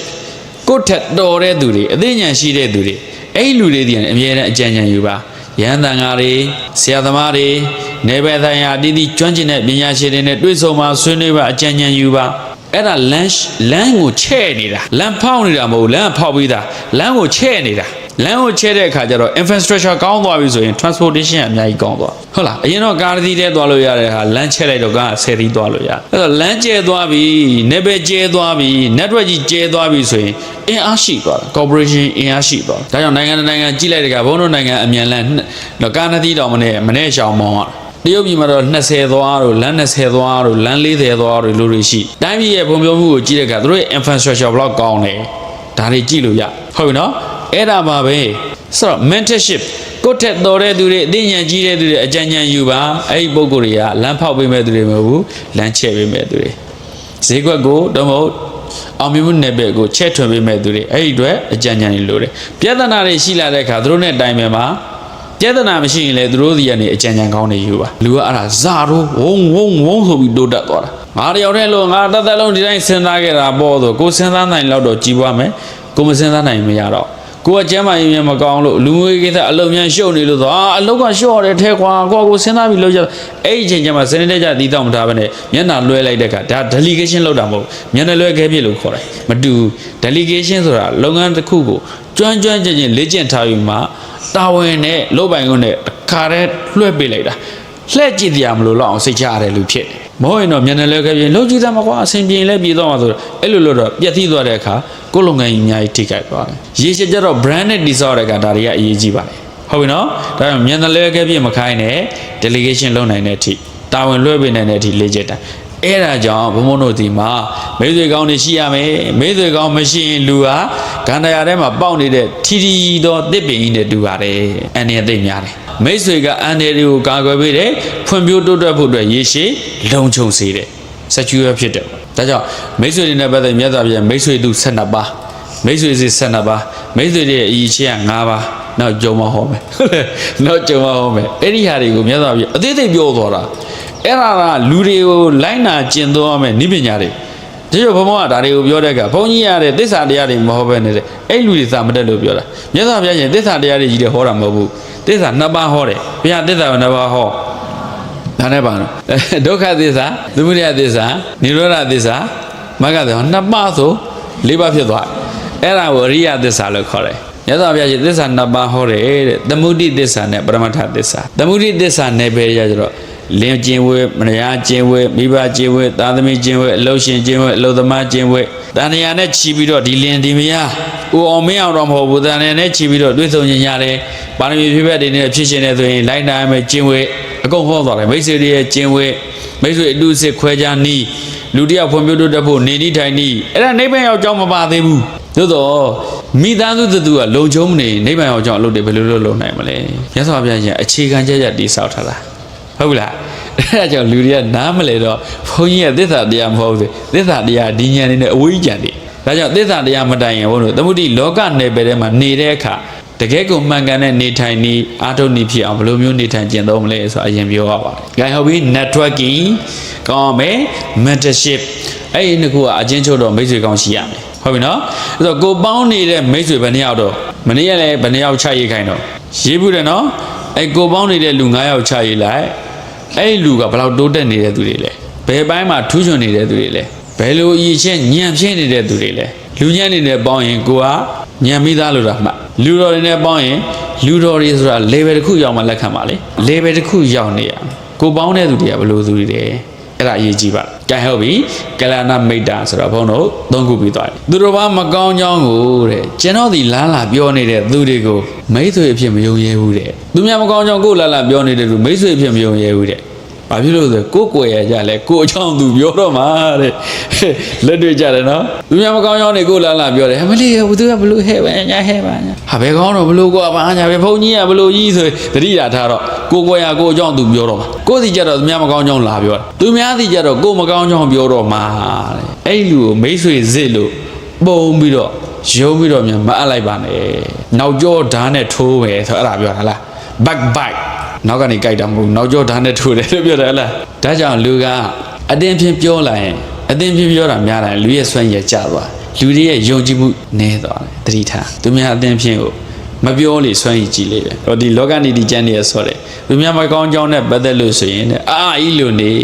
မပြောတတ်တယ်လို့နေရတယ်သူများမကောင်းကြောင်းတွေကိုလာပြောရင်နားကန်းနေတဲ့သူလို့နေ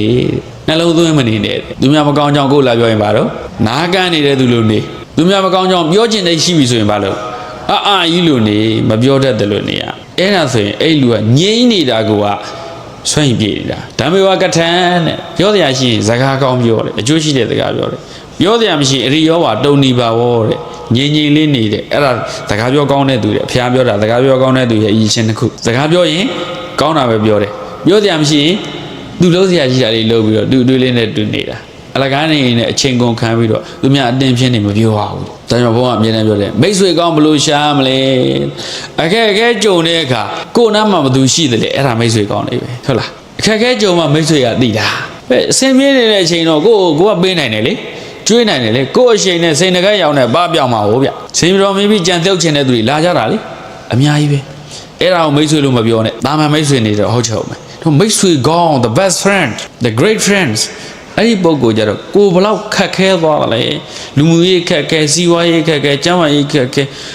်ခဲကြက်တဲပြီးတော့ရုံးထွက်လို့မရအောင်မွန်းကျက်နေတဲ့အချိန်မျိုးမှာကိုဘလိုမျိုးအားပေးတယ်လေကိုဘလိုမျိုးကြံ့ကြံ့ပေးလေကိုဘက်ကဘလောက်ရက်တီပေးတယ်လေအဲ့ဒါမိတ်ဆွေပဲရိုးရိုးလေးပါမိတ်ဆွေကောင်းလူချင်းကိုကလည်းသူများတွေကိုအဲ့လိုမျိုးရက်တီပေးတဲ့ရတယ်ဟုတ်လားအဲ့ဒါကံလည်းဖြစ်တယ်တကယ်လည်းမိတ်ဆွေကောင်းဖြစ်တယ်သူများတွေခက်ခဲကြက်တဲနေကြကိုဘလောက်ဆောင်းရှော့ပေးနိုင်တယ်စေတနာမှန်မှန်နဲ့ဘလောက်ရက်တီပေးနိုင်တယ်မှန်မှန်ကန်ကန်ပေါ့လေအဲ့ဒါကမိတ်ဆွေကောင်းရဲ့အရှင်းပဲဒါကြောင့်ဒါလေးသတိထားသူများမကောင်းကြောင်းကိုလာပြောနေရင်ကိုမကောင်းကြောင်းလည်းသူများကိုပြန်ပြောမဲ့လူပဲလို့အဲ့ဒါမှတ်ထားအဲ့ဒီပုံကိုပုံပြီးတော့မြန်မဖွင့်လိုက်နဲ့နီတီကျန်းနေရလို့ဆိုတယ်ဗျတခါကြီးများနီတီကျန်းနေရလို့ဆိုတယ်အရေးကြီးတဲ့ကိစ္စကိုမိမအောင်မတိုင်မင်းနဲ့တဲ့ဟုတ်လားကိုပြီးမှစဉ်းစားကြည့်တော့နော်နီတီကျန်းနေရဆိုတယ်မိမတွေပါအတင်းဖြင့်ပြောတာဝါသနာပါတာဟုတ်ရဲ့သူကညင်လို့ဖြစ်ဟမ်သူရဲ့ဂျန်ဒါသဘောတရားကိုအဲ့လိုဖြစ်နှိမ်ပြောတာမဟုတ်ဘူးနော်လိန်သဘာဝအရာကိုအဲ့လိုဖြစ်နေဒါပေမဲ့ခုနပြောတဲ့အဲ့ဒီဟာတွေကိုအမျိုးသမီးတွေကလည်းလေ့ကျင့်ယူရမှာဒါကြောင့်အတင်းပြင်းပြောတဲ့အလေးကျင့်တွေအဲ့ဒါတွေကိုကိစ္စအတင်းပြင်းအခုကတိမ်တက်တိမ်သင်မတော်တော့ဘူးလေ line ပေါ်တင်တာဟုတ်တယ်မလားအဲ့ဒါ comment တွေသွားပေးပြီးအမဒီအတင်းပြင်းပြောတဲ့ထက်မှာသွားပြီးမိတ်ဆွေဖွဲ့နော် partnership သွားလို့တာကြည့်လိုက်တယ် profile နဲ့ကြည့်ရတယ်အမသူကလည်းအတင်းပြောတဲ့သူပဲဒီလိုမျိုးဖြစ်သွားတယ်ဒါကြောင့် digital brand social media ပေါ်မှာစိတ်ခံစားချက်တွေဘယ်မှမတင်နဲ့ relationship တင်မြန်ပြီဟာကွဲပြန်ပြီဟောတင်လိုက်ကွဲလိုက်တင်လိုက်ကွဲလိုက်အတော်မျှပွေတဲ့သူပဲဇရာအရှုပ်ရနော်ဘယ်သူမကျေနဲ့လို့ဆောင်းပြောပြန်ပြီမြောင်းပြောပြန်ပြီမတင်ဘူးဘုံဘုံတော့အဲ့ဒါ digital brand လို့ခေါ်တယ် personal brand မှာဒီနေ့ social brand digital brand ကအရေးကြီးတယ်ဒါကြောင့်သူများပြောလေမသိတယ်လို့နေကြောသွားလိုက်သွားမပေးနဲ့လိုက်ပေးဟိုကမှတ်ထားမလီလိုက်ပေးတာမှတ်ထားတာလိုက်ကရိုးလိုက်လားအသေးလိုက်လားဒီလိုကိုင်းထားတဲ့လိုက်လား reaction ဘလို့ပေးသွားလဲအဲ့ဒါဘုန်းတော်ဒီ social media မှာဒါရေးကြည့်တယ်ကလျာဏမိတ်တာဒါကိုကြည့်ရအကုန်လုံးနော် social brand တွေသွားခဏတိမ်တဲ့တွေမသွားတော့ဘူးနော် line ပေါ်နေသွားနေတာဟုတ်လားပတ်ဝန်းကျင်ကအတင်းတုတ်တယ် line ပေါ်ကျတော့မကောင်းတော့ like လေးကောက်နှိပ်သွားတာမတော်တဆထိသွားလာတော့မသိဒါပတ်ဝန်းကျင်ကိုမကောင်းကြောင်းကြီးရပြောတယ်အဲ့လိုမျိုးလေးရှိတတ်တယ်လူတွေ view site ပေါ့ဟုတ်ပြီလားဆိုတော့ကလျာဏမိတ်တာနဲ့ပတ်သက်ပြီးရောနောက်ဆုံးတစ်ခုပြောမယ်ဗါတယ်တော့ဓမ္မဇီဝိတ္တတဲ့ဘာလို့ရမှာလဲတော့မျှတတာနေထိုင်တယ်ဒါမို့တရားသဖြင့်အသက်မွေးတယ် balance ဖြစ်အောင်နေတယ် balance ဖြစ်အောင်မလို့နေတယ်အစာအသောက်အနေထိုင်ဘိုးအစာအကြွားဘဝမတန်အောင်လူကလေကြီးကျက်ခမ်းနားတဲ့သူတွေဖြစ်လေအဆောင်အယောင်တွေကိုမကြိုက်လေပဲတကယ်ကြီးကျက်ခမ်းနားတဲ့သူဖြစ်လေအဆောင်အယောင်မကြိုက်လေမြတ်စွာဘုရားရှင်ကတရားဟောတရားရှိရင်တော့ဟောတယ်တော့တရားဟောတရားမရှိတပါးတည်းနေတာကြိုက်တာခန္ဓာကိုယ်ကြီးတိုက်တယ်တပါးတည်းနေတာပဲတရားဟောတရားရှိရင်ဓမ္မုံနဲ့သွားဟောတယ်အဲ့လိုပဲအဲ့လူတွေကြားတဲ့နေဖို့လိုလို့နေတာနေဖို့မလိုဘူးသူဘုရားတော်တဲ့နေရတာပိုကြိုက်တယ်အဆောင်ရောင်မရှိဘူးအခမ်းအနားနဲ့မနေဘူးရတယ်သစ်ပင်လေးတွေအောက်လဲနေတာပဲတဏှာဆိုမြတ်စွာဘုရားရှင်ကဘုံတည်းမှာအိန္ဒိယပြန်လာတာအဲ့ဒီမှာအဲ့ကျမှဘုရားနေရဒါမျိုးလေးဖြစ်လိမ့်မယ်လို့ကောသံမီရောက်တဲ့အခါကျတော့ပြောင်ယူလေးတွေနဲ့လဲဆောင်တဲလေးလှုပ်ထတာတစ်ဖက်ရက်တဲလေးပြောင်ယူလေးတွေနဲ့စာမတွေ့ဘူးတဲ့အဲ့ဒါဘုရားနေခဲ့တာဒါမျိုးမိုးချိုးပြစ်တာလေဘုရားနေတဲ့တဲကိုမိုးချိုးပြစ်တယ်တဲမီးလောင်သွားတယ်ဘုရားအဲဇံဝင်သားနေလို့ဘာမှမဖြစ်မိုးချိုးကလည်းသူပြစ်ဆရာကြီးလို့ပြစ်တာဘုရားပြစ်တာတော့မဟုတ်ဘူးတဲလေးမီးလောင်သွားတယ်တဲ့ဆိုတော့ဒီလိုတဲလေးနဲ့ပဲနေမှာဟောဘုရားဆိုဘုရားရှင်ကအတော်ကိုချိုးချံချွေတာမိနေတာကိုလို့သက်လုံးတစ်ပိတ်တစ်လုံးပဲသုံးသွားတယ်ဘုရားသုံးသွား45နှစ်လုံးတော့တောထွက်တုံးကတပိတ်ကဒီသုဇာတာကနာနုဆုံးကတ်တဲ့နေ့အချိန်မှာကွဲသွားတယ်ရွှေကအဲ့ရွှေကမြှော့ပြလိုက်တယ်မရှိတော့နောက်နမကြီးလေးပါကတ်တဲ့တပိတ်၄လုံးကိုတစ်လုံးနဲ့ပေါင်းပြီးတကိုးနဲ့ထပ်လိုက်တယ်အနာလေးပါတဲ့တပိတ်ကြီးအဲ့ဒါဘုရားပြိဋိဘယ်ဆန်တဲ့အထိအဲ့တပိတ်တစ်လုံးပဲသူများကိုဝန်ဆောင်မှုနည်းနည်းပဲပေးလူတွေကိုခိုင်းတဲ့လေးကျမကောင်းဘူးအဲ့ဒါမိခိုးတာပဲကိုတာဝန်ကိုယူတဲ့လေးကျအလောက်ကန်ကြီးလှုပ်လဲကိုတာဝန်ကိုယူတဲ့နော်အဲ့ဒါကလူချမ်းသာဒါကြောင့်ဘုန်းတို့တကယ်ချမ်းသာခြင်းပိုင်ဆိုင်မှုကိုနည်းနည်းထားအဲ့ဒါကို balance life မျှတစွာနေတဲ့အလေးချင်းအစားအသောက်ကိုမျှတတသာဘုံမလို့အောင်မစားနဲ့အဝိထဲတွေကိုထင်တိုင်းစိတ်ရှင်တိုင်းရှောက်ပြီးတော့မဝယ်နဲ့ဆင်းရွှေငွေစုတာက saturated တဲ့ life saturated အတွက်စုတာတမျိုးကောင်းတယ်သို့တော့ကြွားဝါဖို့အတွက်စုတာဆိုတော့မကောင်းဘူးအဲ့တော့ရွှေတကယ်စုရင်အတုံးလိုပါလို့စုဖို့ပဲအဲ့ဒါကအချိန်မျိုး investment လုပ်ထားတာလည်းရှိတယ်ခဏအထည်တွေခဏပြောင်းတာတော့ကိုရောင်းတာချတာဆိုတမျိုးမဟုတ်ကြွားဖို့ဝါဖို့အတွက်ဆိုရင်ဒါသတိထားမယ်အချက်ကို့မှာလဲဆွဲမရှိဘူးလက်သွမရှိဘာမှမရှိဘူးပညာမရှိရင်တော့မျက်နှာငယ်ရတယ်ပညာမရှိရင်မျက်နှာငယ်ရတယ်လက်ဝဲရတနာမရှိလို့မျက်နှာငယ်တရားမရှိဘူးလက်ဝဲရတနာရှိပညာမတတ်လကားတယ်လူကအစင်းသာတန်လူပေါက်ပန်းအစင်းလာဆန်လူပေါက်ပန်းမသိငယ်ရဘူးလားဟ ဟုတ်လားအစင်းလာဆန်လုတ်ပေါက်ပန်းဒီလိုမျိုးဖြစ်တတ်တယ်နော်အရှင်းသာအစင်းသာရှိပြီးတော့အချင်းမရှိဘူးဆိုတာဒီလိုအရှင်းမရှိဘူးလို့ပြောတာအဲ့လိုမျိုးဖြစ်စေနဲ့ဆိုတော့တရားတစ်ဖြစ် lawful livelihood ကိုယ့်ရဲ့တန်ဖိုးအောင်ကြောင့်တရားတစ်ဖြစ်ဖြစ်ရဘမောကမကြာခဏတော့ပြောပါတယ်တချို့လည်းကြိုက်ကြတယ်တချို့တတိတွေလည်းကြိုက်ချင်မှကြိုက်ဟော်ဒယ်တွေစောက်တယ် KTV တွေလုပ်တယ် night club တွေလုပ်တယ်ပတ်စံနေရတာတောက်လဲလို့ night out ထွက်တယ်ဘာညာတခါညာဘက်တွေဘာတွေထွက်ရင်လူတွေမထွက်ရဲဘူးဘယ်လိုလူတွေထွက်တော့အဲ့ night club တွေ KTV တွေရှိရတော့ဘားကန်းတွေရှိရတော့ကားတွေတက်စီလို့မနေ့ဆိုရင်လည်းစီးလို့အဲ့အစောဆုံးမျိုးတွေပါနဲ့ထွက်လို့လူစီးနေတဲ့နေရာအဲ့ဒါဘားတွေဒီအဲ့ဘားတွေကတော့အလုံးသိတဲ့အတိုင်းပဲဟိုင်းငန်းနေဖြစ်သွားတယ်ပတ်စံရှာတာမလွယ်ဘူးလားဘုန်းတို့ပတ်စံရှာတဲ့အခါနောက်လှည့်ကြည့်လိုက်ရင်နောက်ကျောင်းလုံးနေဖို့အရေးကြီးတယ်သူများဘဝတွေဖြက်စီးမှရှာတဲ့ပတ်စံမျိုးတော့မရှာနဲ့ကိုယ့်ရဲ့ချမ်းသာမှုကိုရှော့ချပစ်လိုက်ကိုယ့်ရဲ့အကြောင်းဘဝအနေနဲ့ရှော့ချပစ်လိုက်နဲ့ချမ်းသာတာဇာတိုးလာလိုက်သို့တော့ပတ်စံတွေရပြီးရောဆိုပြီးတော့ဒီဘားတွေဖွင့်ကလပ်တွေဖွင့်ဟိုတယ်တွေဆိုရင်လည်းဘားတွေကလပ်တွေမပိုင်တိတ်ပြီးလူတွေကမတဲကျင်တော့ဒါကြောင့်ဘုန်းပြောတယ်ခေါင်းသာဖြစ်မယ်ခေါင်းကြီးနဲ့ခေါင်းလေးပဲကွာအဲ့လိုမျိုးနဲ့တော့ဘုန်းကစီးပွားချတာဘယ်သူမှအာမပေးဘူးမချမ်းသာရင်နေပါလေသည်ဒါကြောင့်ဘုန်းတော့ခစ်ပြက်ထဲမှာဓမျိုးလို့တော့ဘိုးကောင်းတယ်လို့ပြောတာငွေစေပါလေရောင်းပြီးချမ်းသာတယ်မတရားတဲ့နေနဲ့ချမ်းသာတယ်အလုပ်သမားတွေတည်းကောင်းမုံပြက်ပြီးချမ်းသာတယ်မလုပ်ပါနဲ့အကုန်လုံးကဘဝတွေပါပဲဘဝတွေနဲ့တိဆောက်ထားတာသူများဘဝတွေဖြည့်ဆည်းပြီးကိုယ့်ဘဝကိုတိဆောက်တယ်ဆိုတာမကောင်းပါဘူးဒါကြောင့်ဘုန်းတော်ကနော် lawful ဖြစ်ဖို့လိုတယ်ကိုယ့်ရဲ့ livelihood ကအသက်မွေးဝမ်းကြောင်းအစင်ကျဲနေရမယ်ရှင်းရှင်းလေးဗျသူများမျက်ရည်စက်နဲ့ဘဝကိုတိဆောက်တာမဟုတ်ဘူးသူများဒုက္ခရောက်မှကိုကောင်းသားတဲ့အလုပ်မဟုတ်ဘူးအဲ့ဒါမျှတတဲ့ဘဝအဲ့ဒါတွေကိုသတိထားပါအဲ့တော့ဝင်ငွေထွက်ငွေမျှတအောင်နေထိုင်မယ်ဒါနေထိုင်မှုအကုသိုလ်ကင်းတဲ့အလုပ်ကိုလုပ်မယ်အနာဝိဇ္ဇကံမှာဒါအရေးကြီးတယ်နော်ဝင်ငွေထွက်ငွေမျှတအောင်နေထိုင်မယ်အခုဝင်ငွေဘယ်လောက်ရှိတော့ကွန်ဆာတာဒီနေ့1000သားတစ်နှစ်ဆိုရင်ဘယ်လောက်တော့3သိန်းနဲ့6000ကျော်4သိန်းနီးပါးရှိတယ်10နှစ်ဆိုတော့340ဟာ15နှစ်ဆိုတော့သိန်း90လောက်ဖြစ်သွားကိုယ်နဲ့သိနဲ့ရှော့ချလိုက်လူကကျမ်းမာရေးအတွက်ကလည်းပစောင်းကင်းသားဆေးရကြောင်ဖြစ်မဲ့ကင်းသားဘုံတို့ဘာမှပူစရာမလိုဥဒန့်တော်တယ်နော်ကဘာမှာဥဒန့်မတော်ဘူးလားဥဒန့်ကကင်းသားကြောင့်တည်တာဗျဆေးလေးတောက်လို့ဗျဒါကြောင့်တိတ်တော်တဲ့သူတွေလည်းချော်တဲ့ဟာလေးတွေရှိတယ်ကိုယ့်ရဲ့ဒီလေးလိုက်မှာအဲ့ဒါကြီးစဉ်းစားကွန်ဆာဆေးတောက်နှစ်မှုရောက်နှစ်မှုတည်းမကအမှုတွေအများကြီးဖြစ်သွားတယ်ဒါကြောင့်ဘုံကပြဿနာတစ်ခုကိုဖြေရှင်းမဲ့အသာထိုးယူဖြေရှင်းတဲ့စိတ်ကိုယတိပြတ်ဖြတ်ပြီးအဲ့ဒီဟာကိုစုလိုက်ရင်ဆယ်စုနှစ်တစုရှိပြီဆိုတာနဲ့တောင်းတန်းပစ္စည်းတွေထူထောင်လို့ရတယ်ကျမ်းမာရေးအတွက်လည်းကုန်စရာမရှိတော့ဘူးတရားကြောင့်ကိုယ့်ရမယ့်ယောဂအတွက်မရှိညီမျိုးတက္ကမများအားလုံးပေါ့နော်ကိုယ့်ရဲ့နေစဉ်ဘဝထဲမှာတည်တည်မွားမွားပြဿနာလေးတွေကိုအရင်ဖြေရှင်းပြလိုက်တည်တည်မွားမွားမကောင်းခြင်းလေးတွေကိုရှော့ရှော့ရင်းနဲ့လူဟာကောင်းတဲ့ဟာလေးတွေပို့ပြီးကိုယ်မှာ quality ပြည့်လာတယ်ဒီလိုသဘောပြောတာကဲဟုတ်ပြီအဲ့ဆို integrity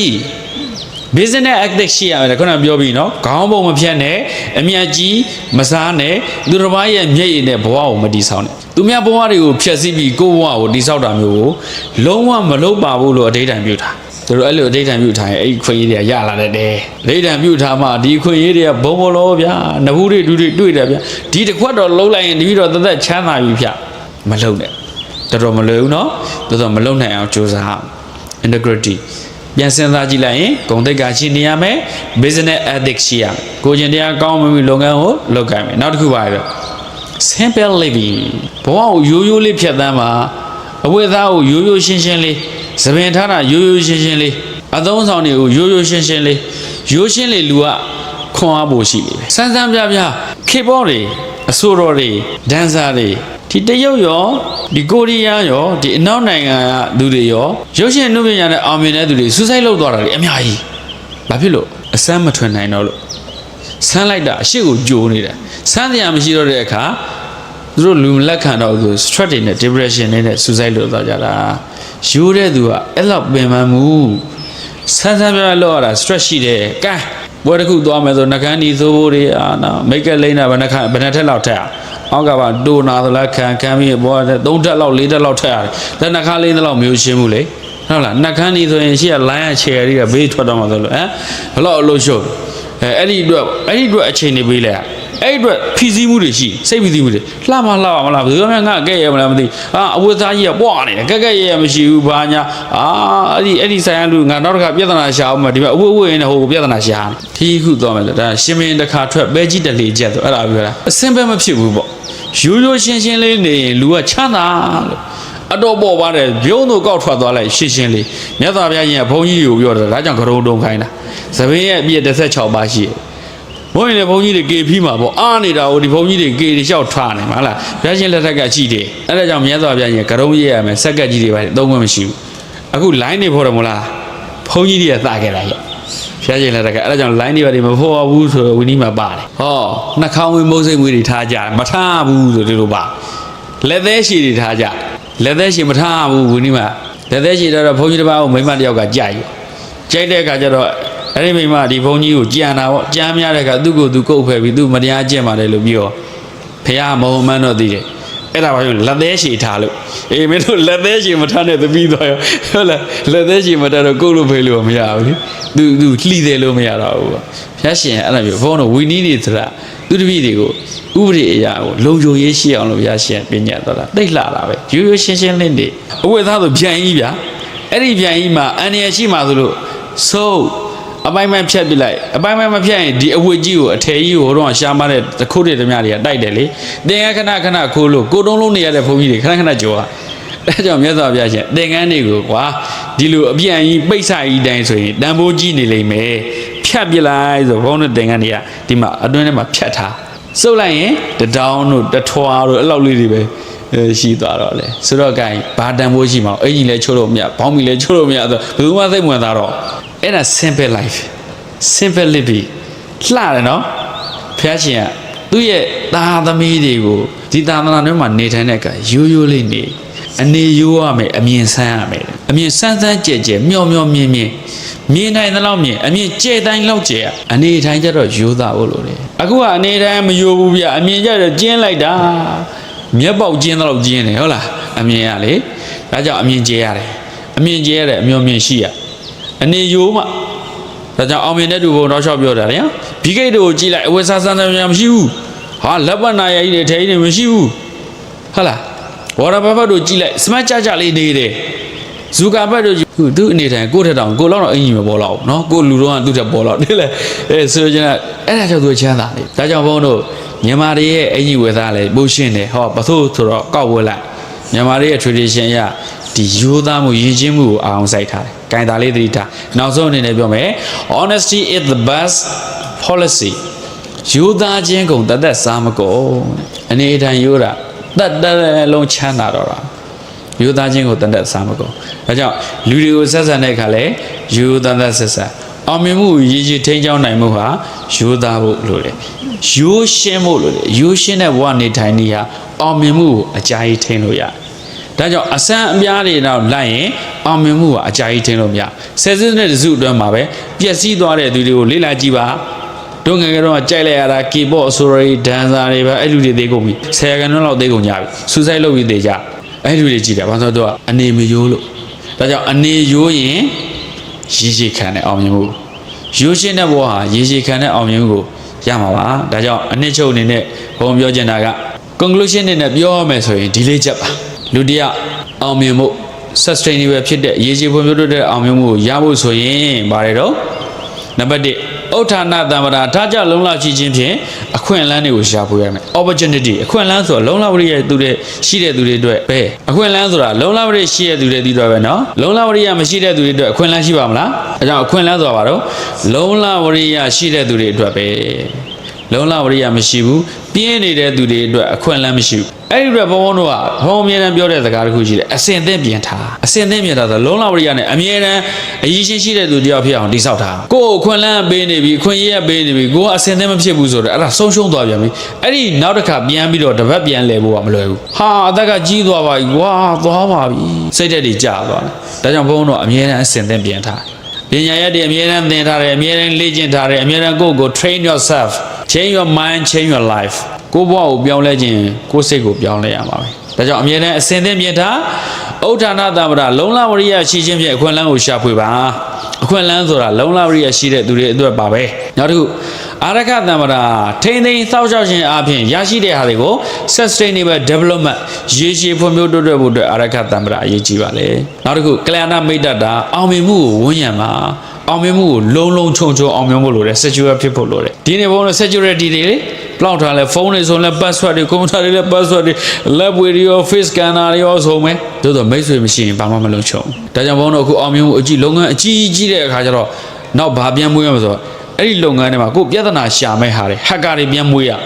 ဟက်ကာတွေနဲ့ကိုလုပ်ငန်းကိုဟက်ခံဖြက်စီးခံတိုင်ခံအဲ့တော့ကိုကဘယ်လောက်ကြန့်ခိုင်လဲဟောအပြူရောအဖြက်ရောနှစ်ယောက်လုံးမွေးရမှာအဲ့ရှာဖြတ်တဲ့သူကိုတက်မွေးရအဲ့ဖြတ်တဲ့သူကိုမွေးပြီးသူမဖြတ်နိုင်ဘူးသူကလုံခြုံတယ်ဖြတ်နိုင်ပြီဆိုရင်လုံခြုံရေးကိုတစ်ဆင့်မြင့် privacy ကိုဘုန်းတို့ဒီလောက်ထိစဉ်းစားထားလုပ်ငန်းကြီးရေရှည်ကြာခြင်းလဲအဲ့ဒီအတွက်ကောတော့ဝေပြီးပြင်ဆင်ရလိမ့်မယ်ဒါကြောင့်မိတ်ဆွေကောင်းတွေခြံရံတတ်တာဟာလုံခြုံရေးအတွက်အရေးကြီးဆုံးကလျာဏမိတ်တာနဲ့အောင်မြင်မှုကိုဝင်ရမယ်ရေရှည်လုံခြုံရေးကိုထည့်သွင်းပြီးတော့စဉ်းစားထားရမယ်။ဂိုင်တောင်ဆုံးတစ်ခုကသမဇီဝိတ္တတာမျှတတော့နေခြင်းအပြင်ဘဝကိုအဓိပ္ပာယ်ရှိစွာတည်တည်ငြိမ်ငြိမ်ဖြတ်သန်းမှုလိုပါတယ်။ဘဝရဲ့အောင်မြင်မှုဆိုတာဘလောက်တည်တည်ငြိမ်နေနိုင်လဲဆိုတဲ့ပုံမှန်မှုတည်ပါတယ်။အဲ့ဒါလိုရင်းပါပဲနော်။ဘဝရဲ့အောင်မြင်မှုကဘာနဲ့တိုင်းတာလဲဘလောက်တည်ငြိမ်လဲ